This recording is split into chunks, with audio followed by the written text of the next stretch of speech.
was 3 years old nang ikaw ay na-meet. Napahanga ako sa taglay mong bait. Ikaw ang guest ko sa tuwing birthday, pati sa room ko ikaw ang display. Di ka na nawala sa alaala. Ikaw lang talaga at walang kagaya. Ikaw ang gusto ng mga friends ko, at di ko alam pati parents ko. Ano ba ang meron ka na wala sa iba, at napapangiti pag nakita ka na sa mga poster at maging sa TV.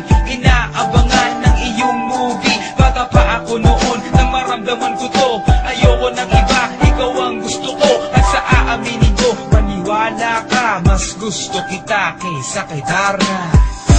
You were always gonna be mine. 익숙한 다르가도 마다고 언제나 I remember to love you taught me how. You were always gonna be the one. 희망마다 가나시라고 소원도 아다시였다.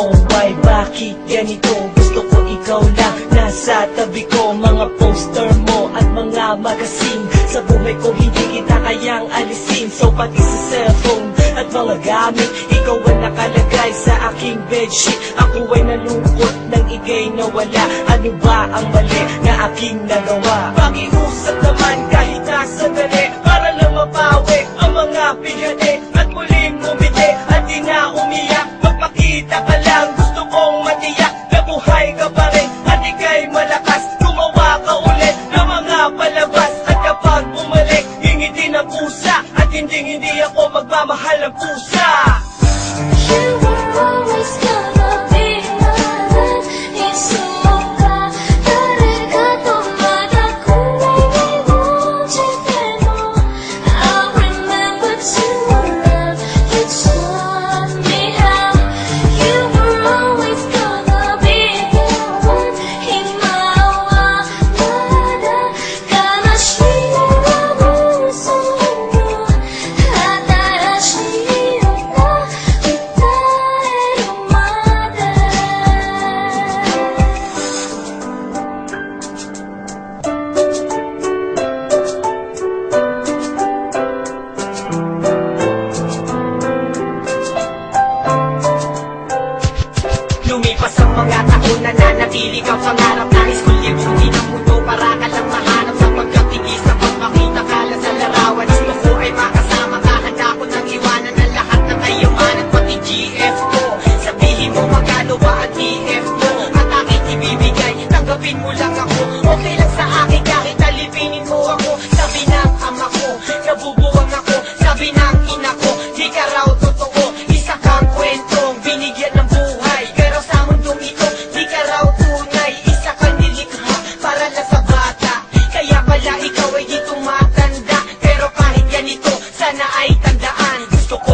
wala na akong pakialam. Makatikiman ng kaldo kahit maliit ang banig, basta't makasagdan, diretso dito magpakuyog para Bumaranda. pero okay lang, alam ko naman na pogi pa ako kaysa dyan. Kahit saan mo patignan, ako pa rin ang baslamang Walang laman, aking isipan, kundi ikaw mahal. Subalit nagising na lang ako kasi puwet ko kinakalkal. umaandar na nga sa isip ko na ikaw man